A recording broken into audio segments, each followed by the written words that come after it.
Hi, I'm Tommy Darter.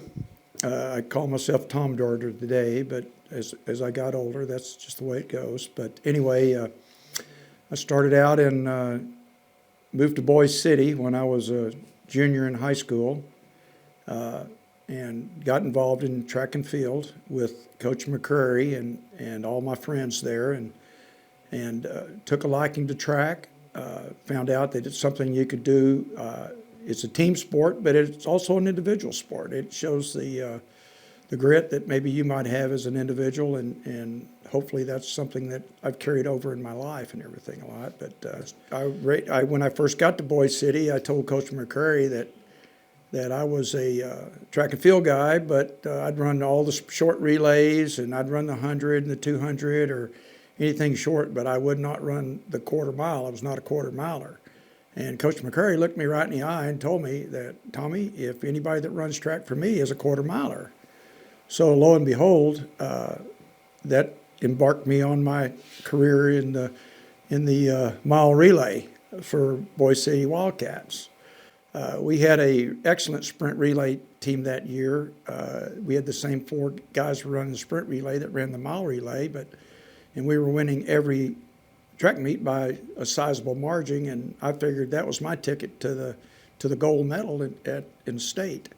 And Coach McCurry came up to me and said, hey, we got a little bit of a weakness on one leg in the mile relay, and I'd like for you to try to run the mile relay. And again, I told him that I didn't want to run the quarter, and he said, well, if you're going to run track with me, you got to run the quarter. So anyway, I tried to run it. I did qualify. I had one of the 4 fastest times, and I made the mile relay. And he told me that the sprint relay, anything could happen, that we could drop the baton or anything like this. Well, as luck would have it, we get to the regional track meet, and we did drop the baton in the regional track meet, and I would not have got to go to the state track meet had we not been in the mile relay. So my kudos to Coach McCurry and my teammates for getting me on the mile relay and getting me to understand that I wasn't hurt all the time and that I possibly could run the mile relay.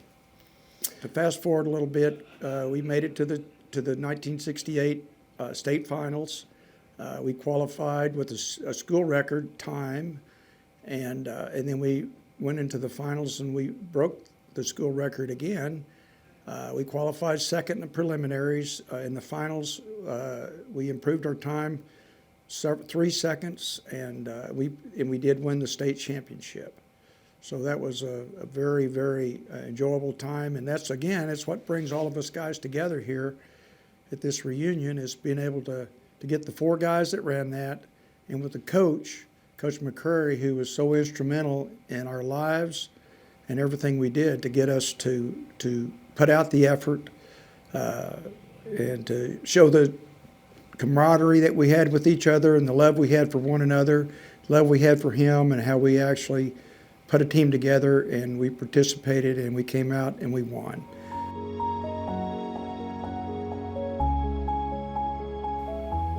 I've used a lot of these same things in my life as far as being hard work breeds success. And I knew when I graduated from college, I had several opportunities to go to work in the oil and gas business and be a salesman. And I told the guys that I felt like I owed it to my coach to become a coach like him. And I owed it to try to take other young men like me and influence them and try to change their lives like Coach McCurry changed my life.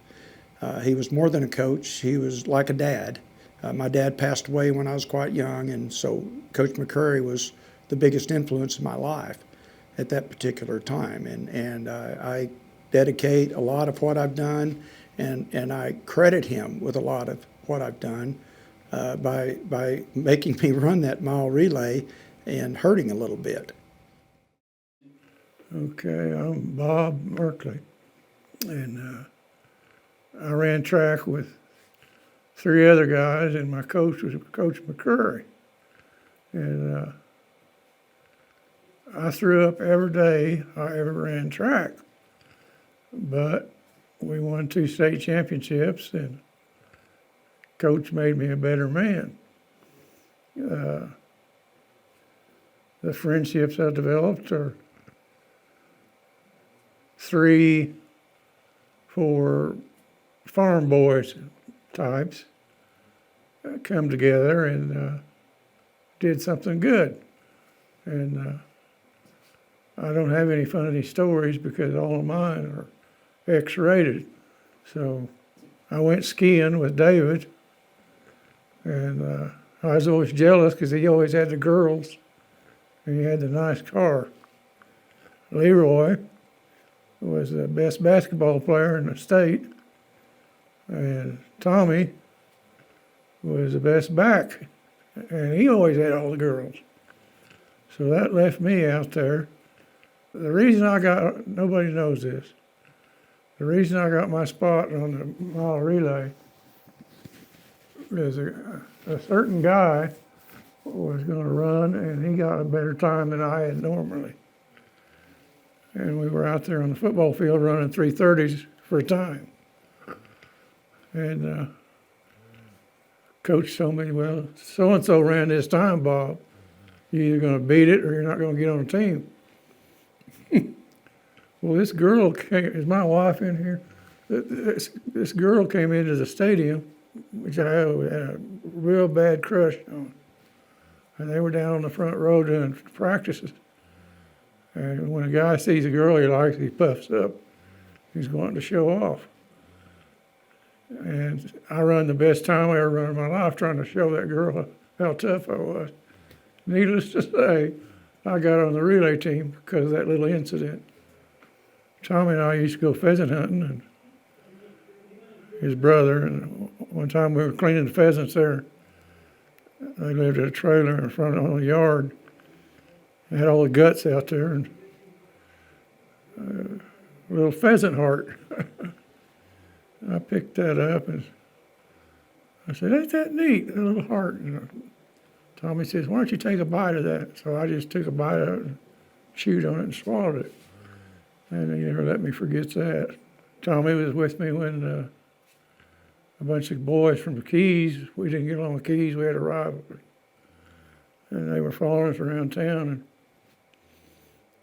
And I had a 57 Chevy I built up from scratch.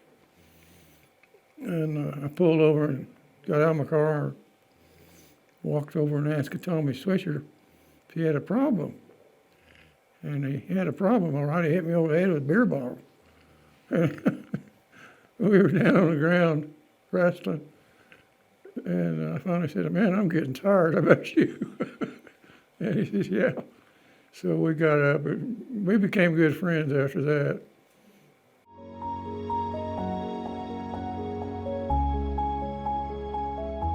I was built different than those other guys. I had to run a lot to loosen up. So coach would make me run 3:30s till I broke a sweat or threw up.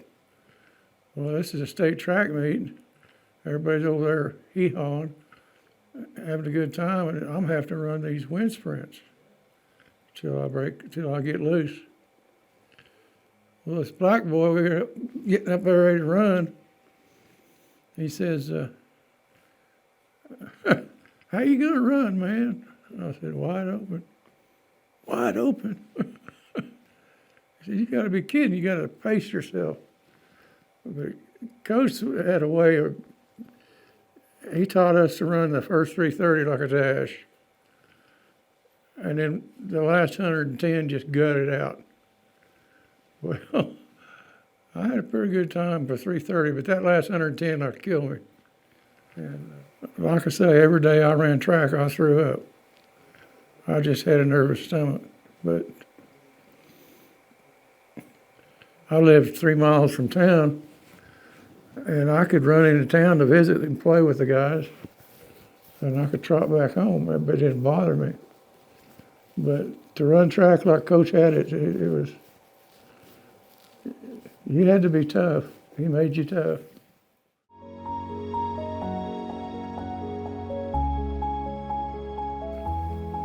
Oh, I'd say what encouragement can do for a bunch of kids, and positive thinking, and mental toughness and discipline, but most of all, caring enough about someone to make them do better and to do what's right. And that's the way Coach worked. There wasn't no shortcuts. You do what's right, and everything will work out. And we got 2 state track meet championships out of it, so. And we had a pretty decent football team. And that's about all I got to say. Other than I love those guys, and I love that coach. Bingo. My name is Leroy Randolph. I ran third leg on the mile relay team, the state champions, in 1968. When we were in high school, Boise City was a much more prosperous town. And ever since then, there's only like 1 or 2 stores on Main Street that's left. So that's how small towns are losing out now. Yeah. I was always fast. I could always run fast. So.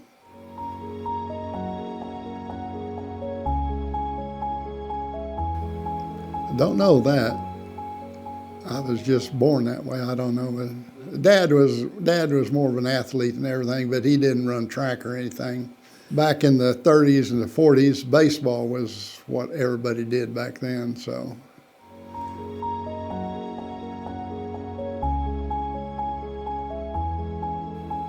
We didn't have baseball. Oh, that makes it easy. If there had been baseball, I probably wouldn't have run track.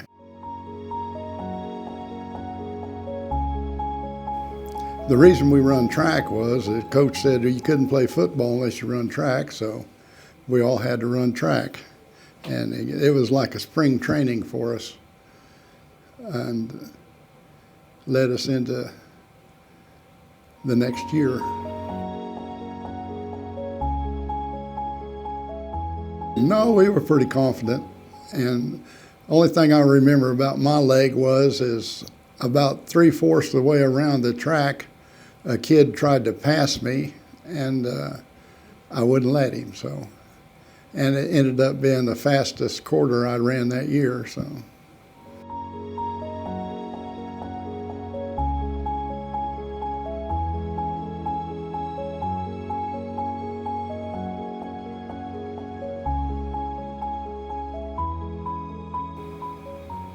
Friendships, we've always been together ever since then, kept in touch and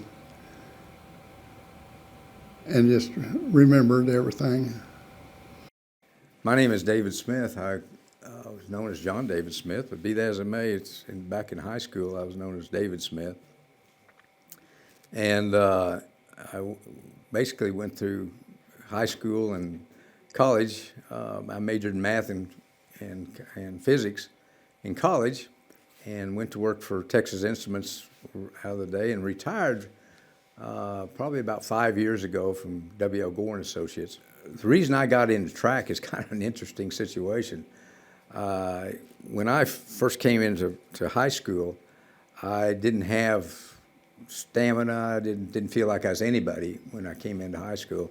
Maybe that happens to a lot of people whenever they come into that, but in either case, I knew I had to do something, so I ended up saving my money and bought me a SS 396, 1966, and at one time, I think many people thought it was probably the fastest car in Boise City at that time, and I bought it my late part of my sophomore year, and I didn't know what I was going to do with it, and so I thought, I'm just going to enjoy it and do the best I could, maybe attract a few girls in the process of doing this.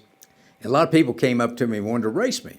I thought, well, that makes sense, so I started doing that. Well, I got to where after 3 or 4 weeks of learning how to shift the gears, I figured out how to shift from first to second, third, and fourth without doing too much damage, and got to where I could do that. In fact, I didn't even know that when I first got off the line and smoke was coming out from the back of the car, I thought I'd done burned out the the transmission or something. I didn't realize I was melting those tires down at the time until I got to looking at them. My tires were almost gone at that point, so I was completely naive on how fast this car really was. So later on, one of the guys there, and he was a senior at the time, and at this time I was a sophomore. He asked me if I wanted to race, and he had the exact same car I had, except his was a 360 horsepower, mine's a 325. I had no idea at that time that mine was underpowered to his. And so I offered me a race, and I said, well, I can't turn that down. I said, I certainly might have had the fastest car, but I certainly would be cut down because I didn't race him. So anyhow, it got around the campus that I was fixing to race this guy, a senior of mine, in a car race. So we went out to where we had a quarter mile set up. And when I got out there, every car, I basically was in high school, was out there lined up to see this race. And I think Ronnie Lathrop was with me, and so anyhow, somebody else was in with the guy's name was Ben Tom James. And I said, well, let's do it. So we got leveled out, took off, and the time we got through the quarter mile, I had beat him by about, I'd say 10 or 11 feet is all I could, but I did win the race. But what that basically done for me is elevate my feeling of consideration way above where I was. I was had a great deal of confidence in myself after that, just because of that one race that I competed in the quarter mile. I decided the next year, my junior year, that I'd go out for football, which a number of my friends were already in football and I wasn't. So I went ahead and went out for football, and ended up my junior and senior year playing football. But the thing that I didn't also realize, I was also pretty fast. And so from that indication, I ended up going out for track.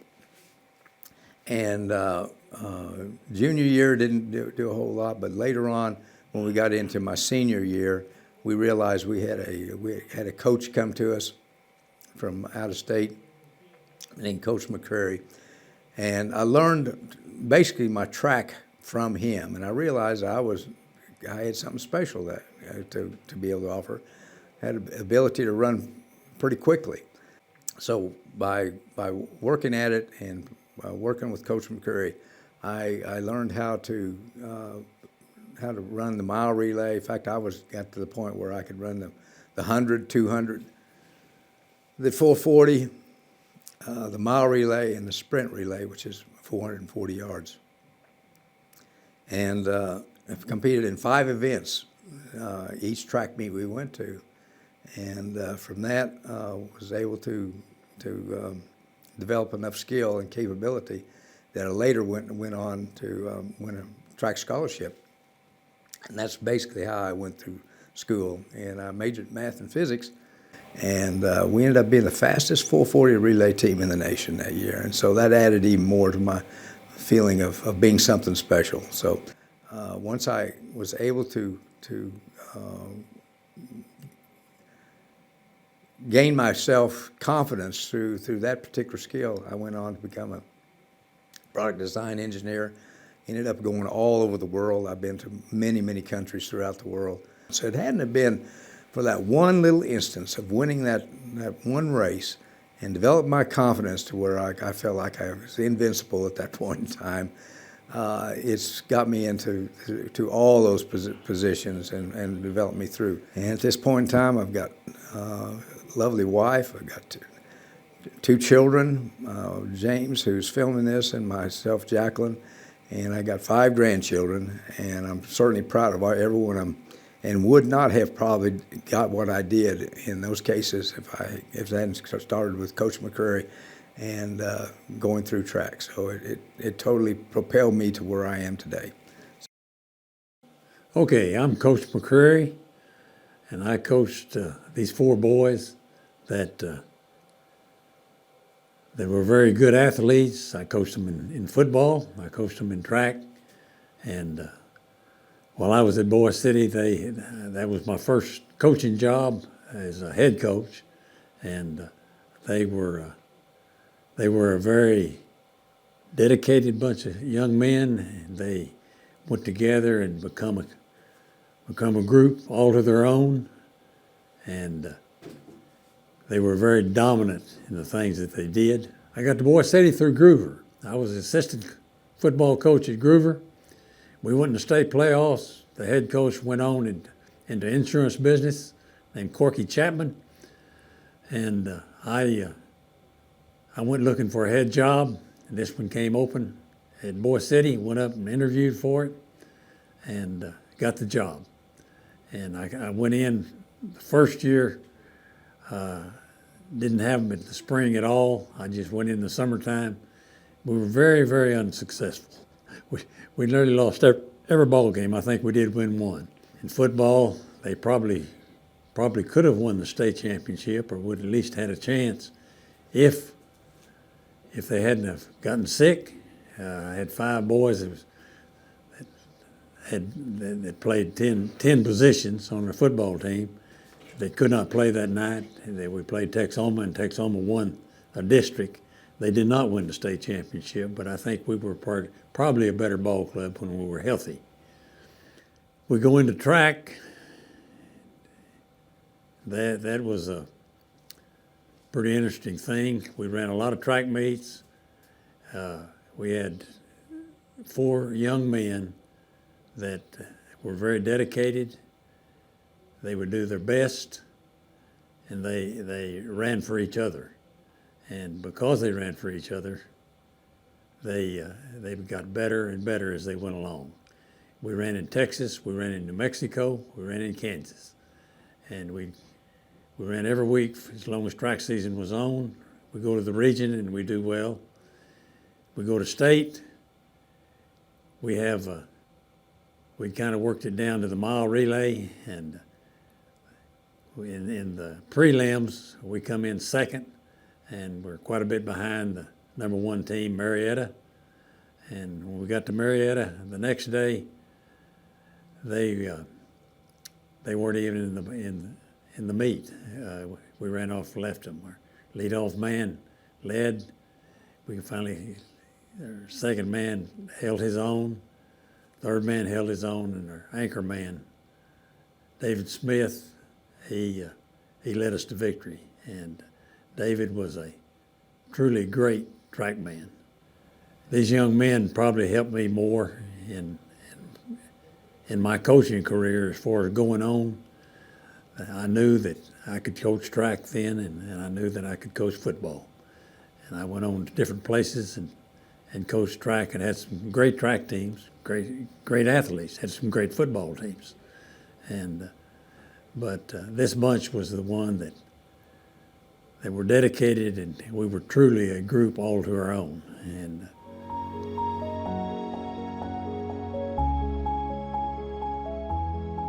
I knew it in football season. I knew that they were a dedicated group of young men that could play. We didn't quite get the breaks because, like I said, we had some kind of virus that they just couldn't play. And we got beat by Texoma, which was a good football team. And they went on. They didn't win state, but they were a good football team.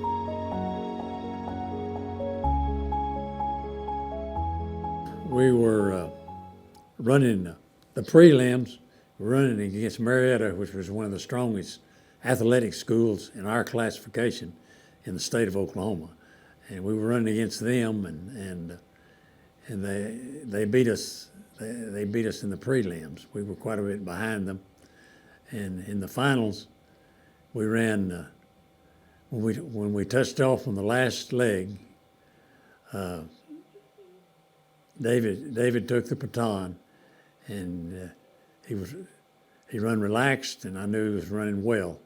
And he went ahead and won for us. And I was sitting by the Marietta coach and Bob McLean.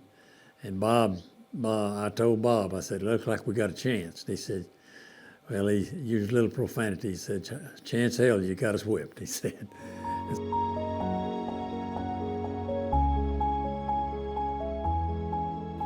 Yeah, they did. They taught me quite a bit. They taught me that you had to become a group that was dedicated to each other. in order to be successful. And I used that principle in the other coaching jobs that I took later on.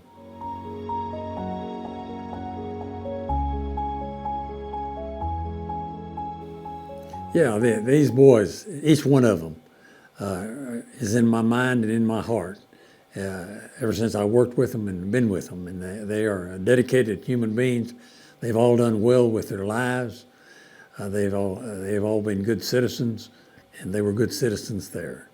And like I said, I appreciate each one of them, and I think of them often.